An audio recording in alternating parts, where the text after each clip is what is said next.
Mother's Day morning started like a dream. Soft light coming through the curtains, the smell of cinnamon toast floating in, and then the sound of little feet racing down the hallway. Sophie burst in, all sunshine and messy curls, carrying a tray with breakfast wobbling in her tiny hands. Scrambled eggs, orange juice, and a daisy in a juice glass.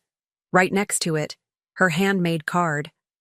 Thomas was behind her, watching quietly, and I thought for a second that life was exactly where it should be. Sophie climbed into bed and threw her arms around me. "Happy Mother's Day, Mommy," she sang, eyes wide with excitement.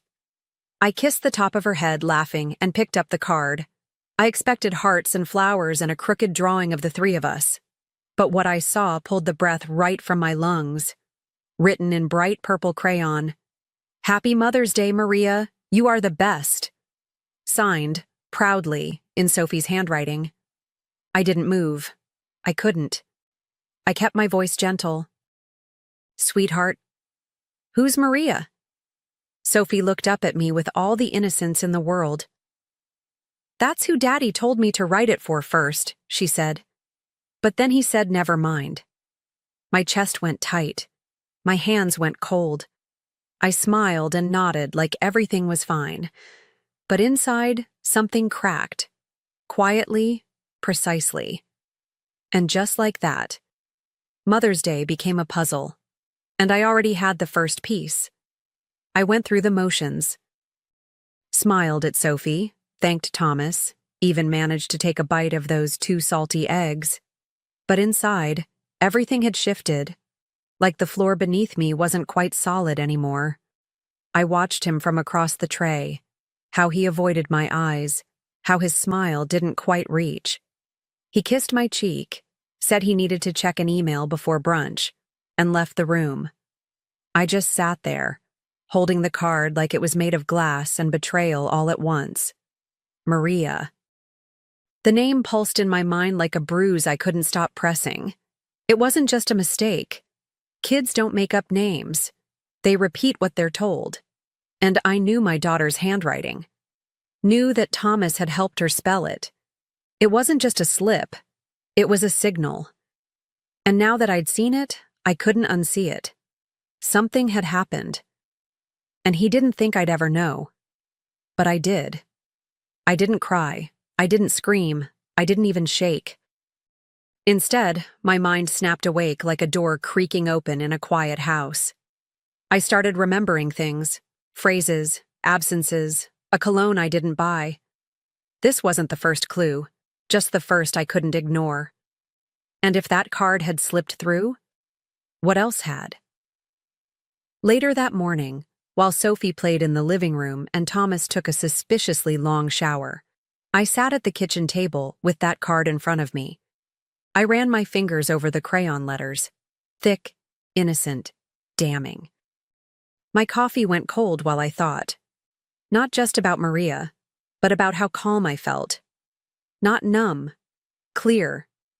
Like something inside me had stopped begging for honesty and started calculating instead.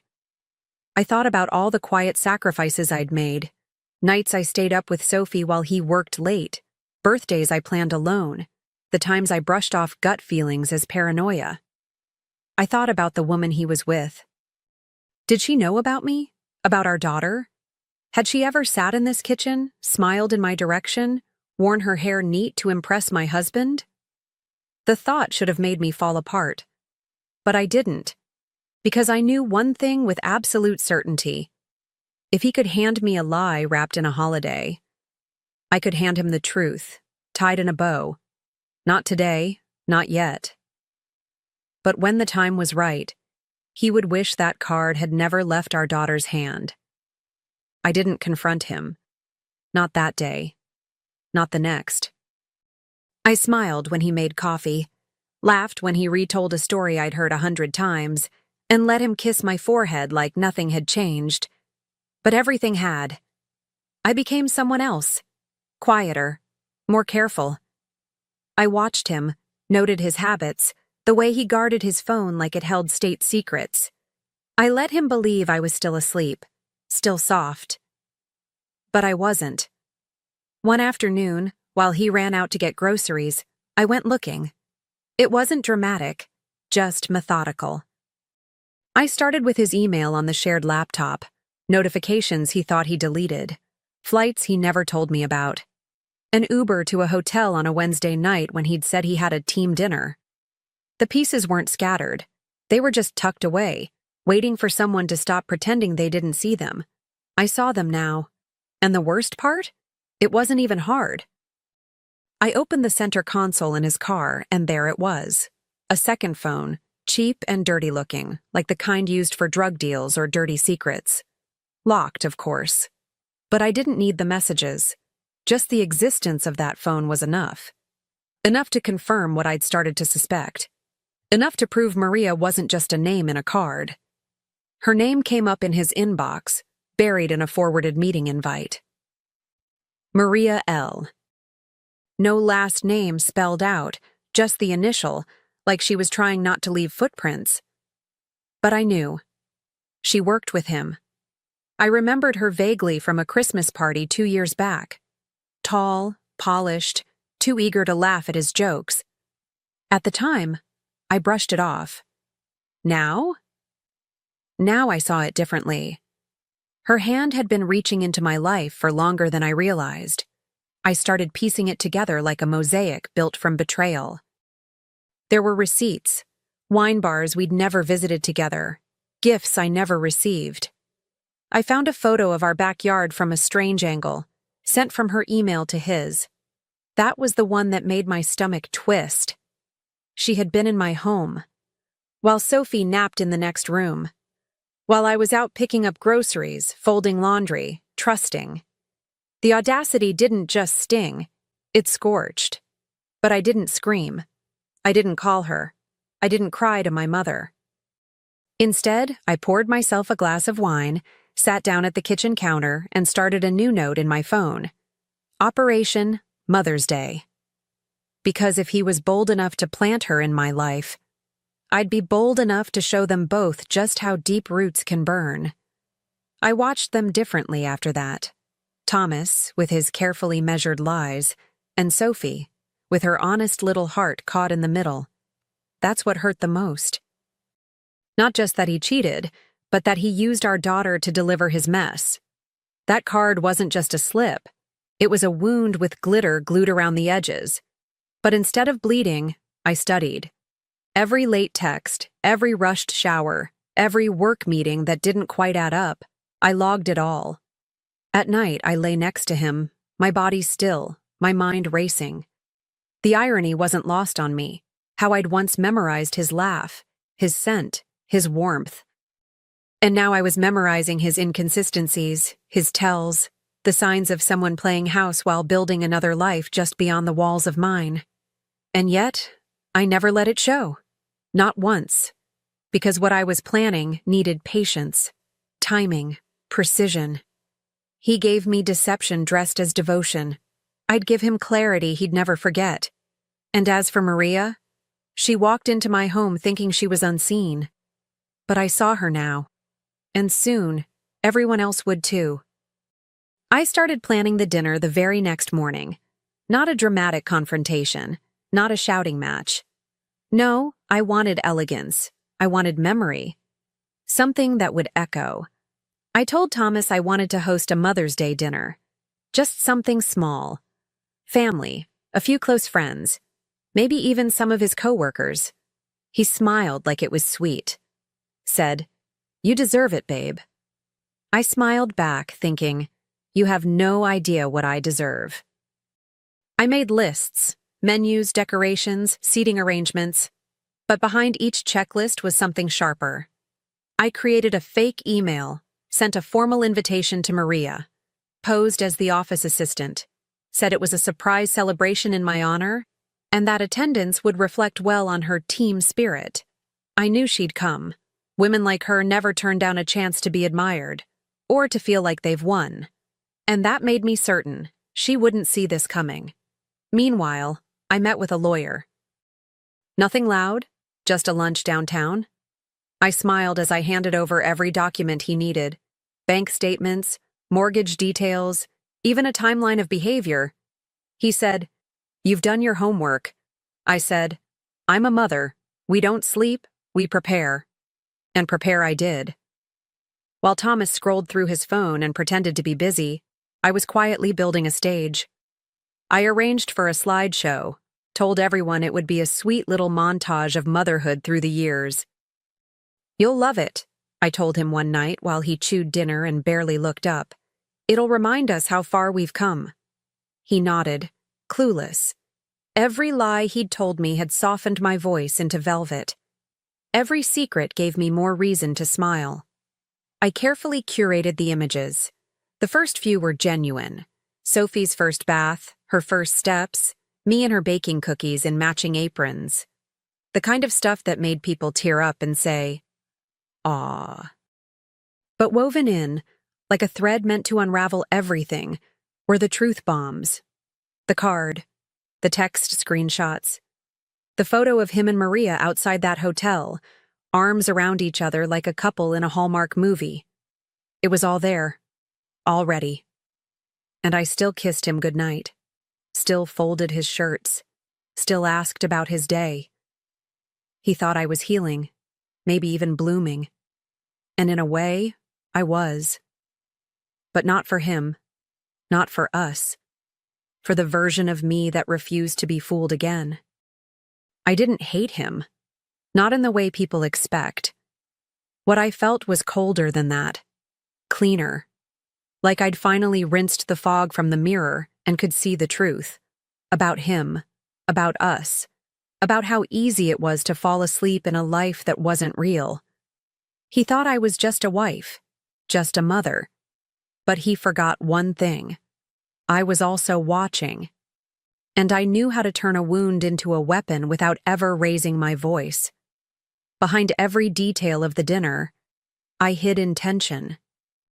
The seating chart placed Maria 2 chairs down from me, just far enough to feel safe, just close enough to feel the blast.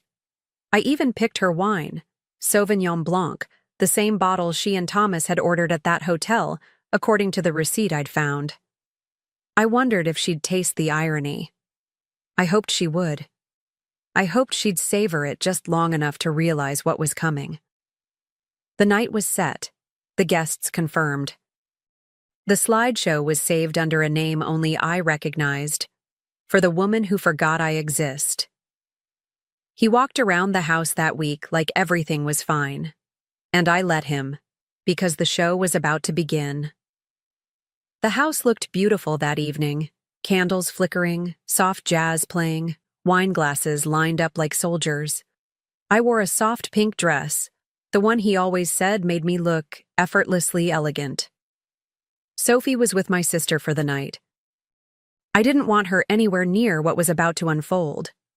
Guests trickled in, laughing, hugging, handing me flowers. Thomas moved around the room like a proud husband. And then she walked in. Maria. She wore a navy sheath dress, heels too high for the tile, and a smile so cautious it was almost guilty. I greeted her like she was just another colleague. Her eyes flicked nervously around the room, probably searching for clues, but I offered none. Only warmth, only grace. She had no idea she'd been seated at the table I set for truth. No idea her undoing would arrive between salad and dessert. She clinked glasses with Thomas. I watched. And I waited. Dinner was loud and lovely, on the surface. But every compliment felt like static in my ears. I watched him laugh too loud, touch her wrist too long. I watched her steal glances, adjusting her napkin like it might hide her shame. And just as the plates were cleared, I stood up, smiling. I tapped my glass gently. The room quieted like someone had pressed pause. Before dessert, I began. I just wanted to say a few words. I felt the weight of every eye, some glazed with wine, some already misting with emotion. Being a mother has been the greatest gift of my life, I said, steady and warm. Not just for the joy, it's also taught me things I never expected to learn. Thomas smiled, unaware. Maria tilted her head, sensing something shift. I reached for the remote I had placed beside the floral centerpiece. So tonight, I continued, I put together a little slideshow, a tribute to the beauty of motherhood, to truth, and to the moments that make us who we are. A few guests sighed, already charmed. I clicked the remote. The projector blinked to life. The first photo appeared, me cradling Sophie as a newborn, exhausted and glowing. Soft music played. There were murmurs of awe around the table. Thomas leaned back, relaxed. Slide 2. Sophie's first steps in our old living room. Slide 3. Her in a Halloween costume, grinning wide. And then, Slide 4. A scan of the card. Happy Mother's Day, Maria. Silence. A sharp inhale from someone near the back. Thomas shifted in his chair. Slide 5 hit harder. A screen capture of a message thread. His name, her name. Their words. Intimate. Shameless. Familiar. Slide 6 was a hotel receipt. Dated. Time-stamped. Room number highlighted. Slide 7? A photo of them. Arm in arm. Unaware of the camera. Too wrapped up in each other to notice the world around them. The room didn't breathe. A fork dropped. Someone whispered, "Oh my God." Maria's face went paper white. Thomas looked like he'd been slapped without warning. I turned toward them slowly. He stared at the screen like it might rearrange itself. Maria didn't dare look at me, her wine glass frozen in her grip. "Thank you all for coming," I said, calm as ever. "It's meant so much to share this journey of motherhood with people I love." I paused, then looked directly at Thomas. "And as for you, happy Father's Day in advance. You'll be celebrating it from a distance." That's when I finally sat down. No one moved. Someone cleared their throat. A chair scraped against tile. Maria stood up too fast and almost tripped on her heel. Thomas opened his mouth, but no words came. I picked up my wine glass, took a small sip, and smiled. Because everything I needed to say had already been said. He left that night with nothing but his keys and a stunned expression. I didn't yell. I didn't beg. I simply handed him the envelope from my lawyer and told him, "The rest will come through official channels." He didn't fight. He didn't even speak. Just stood in the doorway for a moment like he was waiting for a different version of me to show up. But she was gone. The woman who forgave everything, who doubted herself, who accepted crumbs. That woman no longer lived here. The divorce moved quickly. When you plan in silence, you move in strength. Maria didn't last long at the company. Word got around. Not because I told anyone. I didn't have to. The story told itself. People noticed the details. How she never met my eyes. How Thomas avoided questions. How I smiled without bitterness. I wasn't a victim. I was the woman who saw through it and responded with grace sharp enough to cut through bone. Friends called me brave. Family called me brilliant. But what mattered most was how Sophie looked at me. With trust. With warmth. As if, even though something had shifted, she knew I had never left her side. I took time to rebuild. Not just our home, but myself. It wasn't about revenge anymore. It was about returning to the woman I used to be before I lowered my standards in the name of love. I painted Sophie's room the soft lavender she'd been asking for. I took her to the park on weekdays, just because.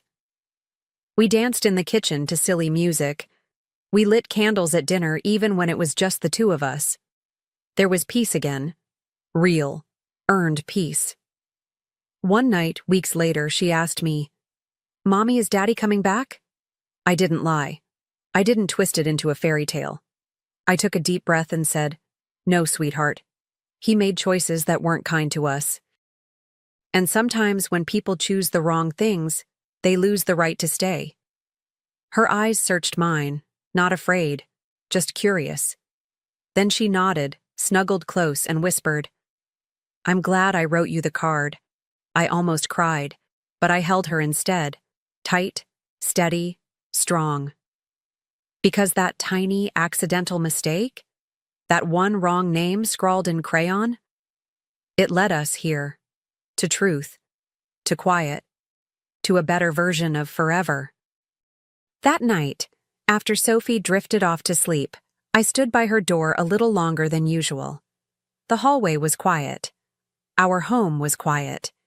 But it was the kind of silence that heals, not the kind that hides secrets. I walked into the kitchen, poured myself a glass of water and looked around. Same house, same furniture. But everything felt different. Not because he was gone, because I was finally back, present, whole, undistracted.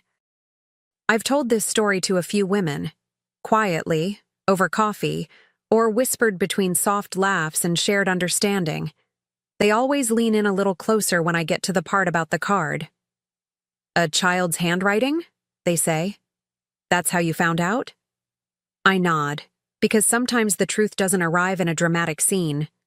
Sometimes it shows up in purple crayon, carried by the hand of someone who loves you the most. One wrong name. That's all it took. One name meant for another, gave me every answer I needed. And now, when I hear Sophie call me Mommy, I know she's saying it to the right woman. My name is Shirley Walters. I'm 34 now, but back then I was 32, working a steady job in finance in a bustling coastal city. I thought I had life figured out, or at least the part that mattered most. His name was Paul, my fiancé of 4 years, the man I believed I'd grow old with. I wasn't perfect, but I was steady enough to shoulder both of us. I worked late nights, saved diligently, skipped dream vacations just to fund his endless projects, yoga retreats, film workshops, a new guitar, a camera he swore would change everything. Whenever he said these things would help him find his calling. I told myself, that's what you do. When you love someone, you lift them higher, even if your own arms ache. Paul was charming in a way that made strangers lean in. Early 30s, restless, chasing something bigger than himself. People were drawn to his energy, that magnetic glow of a man who refused to be ordinary. But over time, that glow shifted. It began with little things, his phone glued to his hand, his laugh echoing across rooms while I sat beside him unseen. Social media posts that read like riddles, ready for new adventures. Who's with me? Captions about chasing vibes as if I wasn't right there, sitting next to him. I tried to laugh off the comments he made about me being too predictable. "Shirley, you're safe, you're stable," he'd say, smirking like those words were insults. I'd force a smile, but inside it stung. Stability wasn't glamorous, but it had kept us afloat. The first true fracture came at a rooftop party about 6 months before the end. Warm lights strung across the skyline, music pulsing, everyone tipsy and unguarded. Paul thrived in that chaos, flitting from group to group, his laugh booming, a glass of wine dangling from his hand like an accessory. I was mid-conversation with a colleague when his voice cut through loud enough for me to catch. "Shirley's great, don't get me wrong, but I need someone who matches my energy, someone who's out there really living life." The words stabbed clean and sharp. He stood close to a woman I didn't recognize. Tattoos, leather jacket, the kind of daring look he used to admire only from afar. His hand brushed her arm casually, like it had every right to be there. My stomach turned cold. I froze beer halfway to my lips. My friend Maya caught my expression and leaned in, whispering, "You okay?" I nodded, forcing my throat to work, but inside something twisted tight. For the next hour, I watched him flirt, not blatant enough to cause a scene, but subtle in the way that screams disrespect, leaning close, laughing at private jokes, eyes sparkling like I was invisible. Later, when I asked him about it, he rolled his eyes. "God, Shirley, I was just having fun. Don't be so insecure." But the truth settled heavy in me. I wasn't insecure. I was being erased, one brush of his hand at a time. And deep down, though I wouldn't admit it yet, I knew the party wasn't just a slip. It was foreshadowing, a warning of the storm already brewing. It happened on a Tuesday evening after another grueling overtime shift. My hands were stiff from typing numbers all day, my eyes burning from fluorescent light, but I told myself it was worth it. Always worth it, because the man I loved was chasing his dreams, and I was funding the foundation he stood on. When I walked into our apartment, I knew something was wrong before I even set down my bag. The air felt still staged. On the kitchen counter lay a folded note, my name written in his looping, rushed handwriting. My pulse quickened as I unfolded it. Shirley, I need space to explore my options. It's not you, it's me, trying to find my true path. I'll be staying with a friend for a while. Please don't make this harder than it needs to be. Paul. Options. The word burned into me. Options like our life together was a limited time trial he could simply cancel. I didn't cry. Not yet.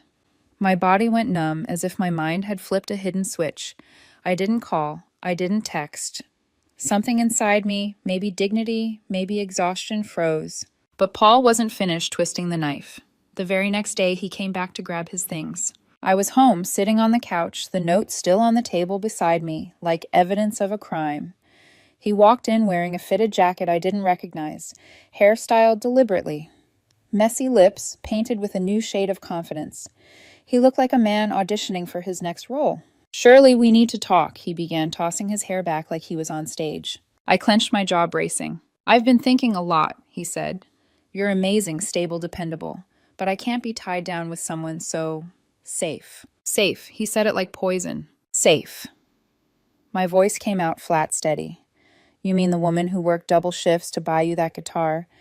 The one who paid for your retreats, your camera, your every self-discovery phase? He sighed, dramatic. Don't make this about money. This is about energy, Shirley. I need someone who pushes me, someone who challenges me to grow. You're just here, always here. My chest tightened, fury rising, but I kept my face still. So what? You're leaving me for someone who isn't here. His eyes flickered, but only for a second. Then he exhaled, weary, as if I were the exhausting one. I'm not leaving you for anyone. I just need space to explore. Maybe I'll date. Maybe I won't. But I can't do this anymore. It's not fair to either of us. Fair. The word tasted bitter. He was rewriting 4 years into a prison he needed to escape. I stared at him for a long moment, the silence heavy between us. And then quietly I said, You're right. You should have all the space you need. For the first time that day, he faltered. Just a flicker in his eyes, surprise, maybe relief.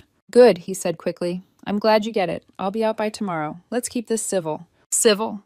I repeated, my lips curling into something that wasn't quite a smile. Sure. He grabbed a suitcase already half packed, walked out, and didn't look back. The door clicked shut. I stared at the note again. Options.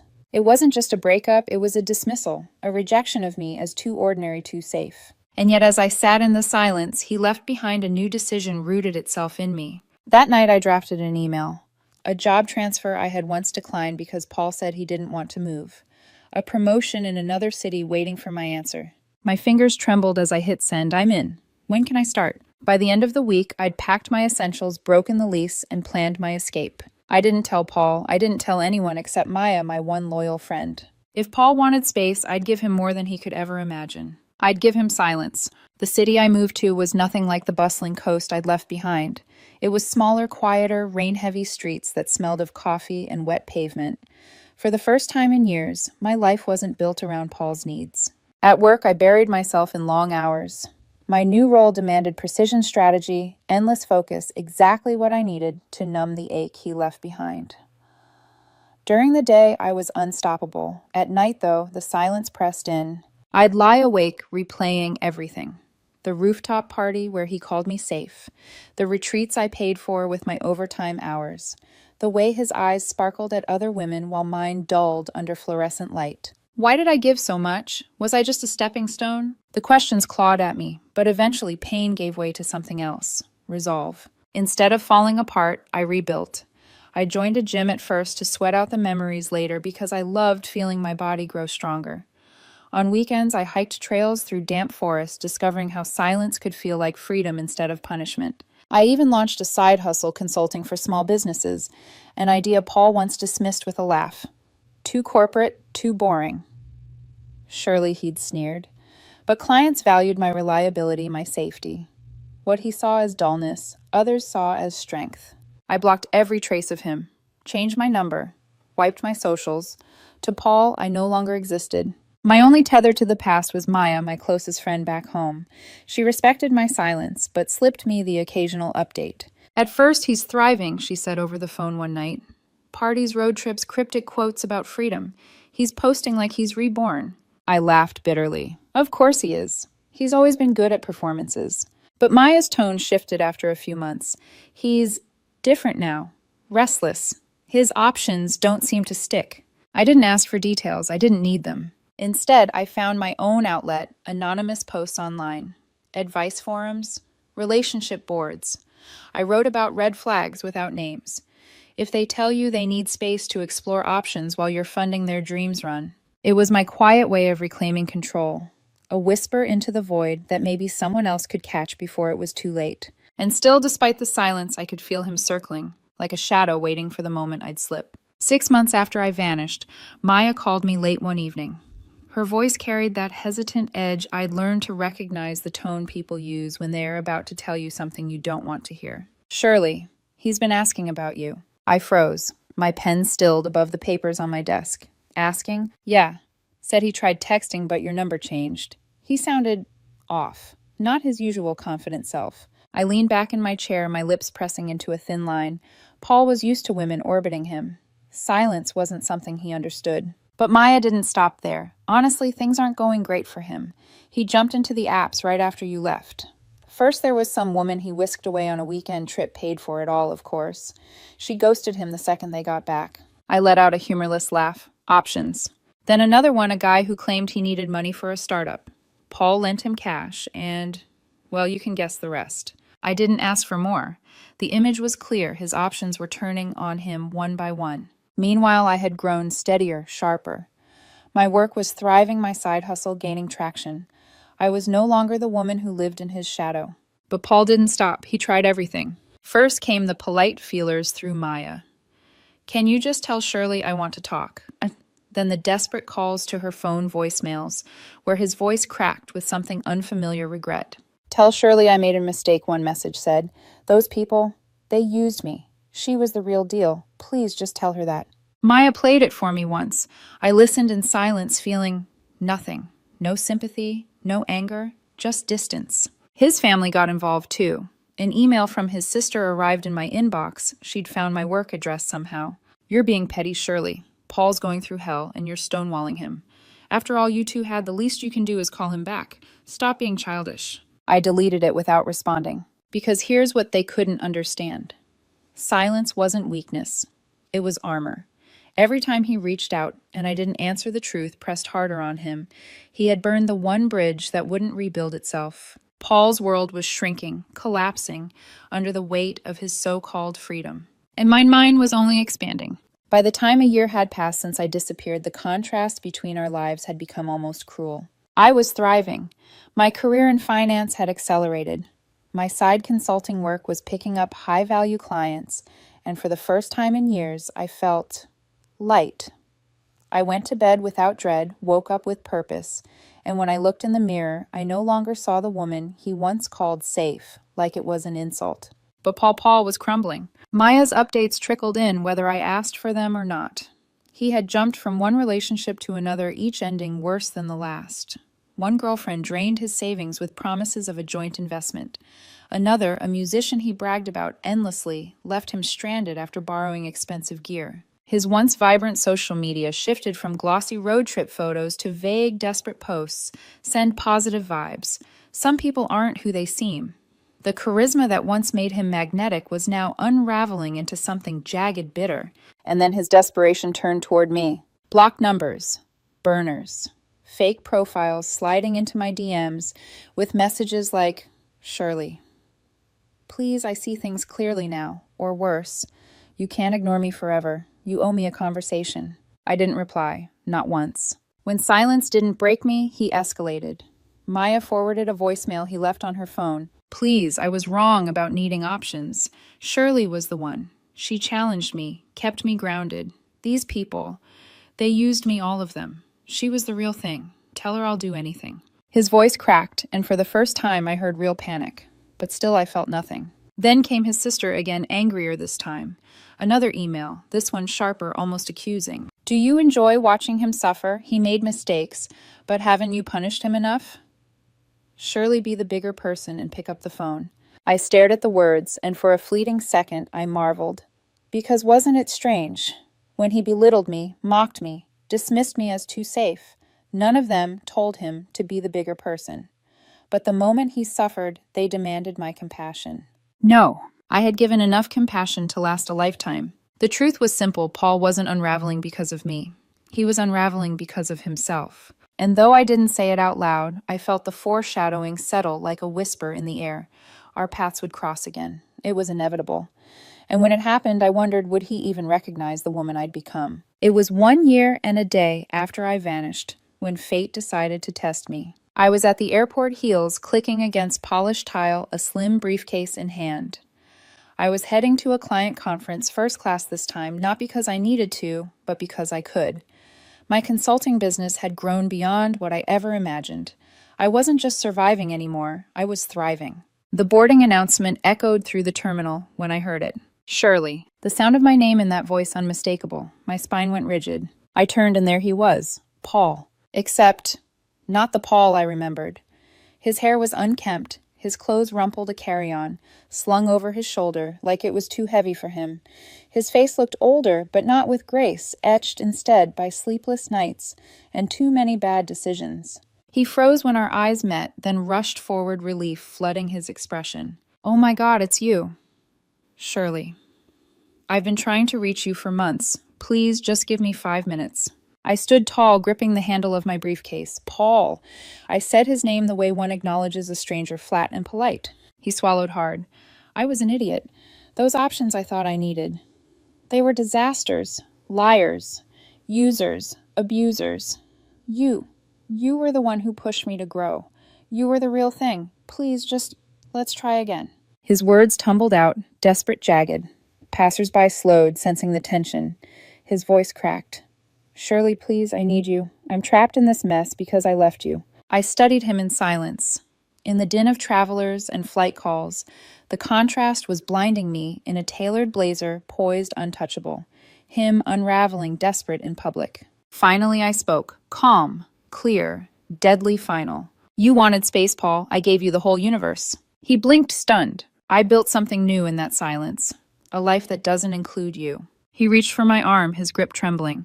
But I need you. I made a mistake. I stepped back, his hand slipping into the air. No, this isn't about mistakes. It's about facts. You're not part of my story anymore. His face crumpled, the crowd shifting awkwardly around us. He looked small. The gate agent called final boarding. I adjusted the strap of my briefcase, gave him one last measured look, and walked away. Behind me, I heard him call my name, raw pleading. But I didn't look back. In that moment, surrounded by strangers, I understood my silence had been the sharpest revenge of all. As the plane lifted off the runway that night, I stared out the window at the city lights shrinking below. My reflection in the glass looked calm, steady, untouchable. For the first time in years, I wasn't haunted by his voice, his dismissals, or the weight of being too safe. Paul was gone from my life, not because I screamed at him, not because I sought revenge in fire and fury, but because I let silence do what anger never could. He had begged for options. He had chosen freedom, and in chasing it, he destroyed himself.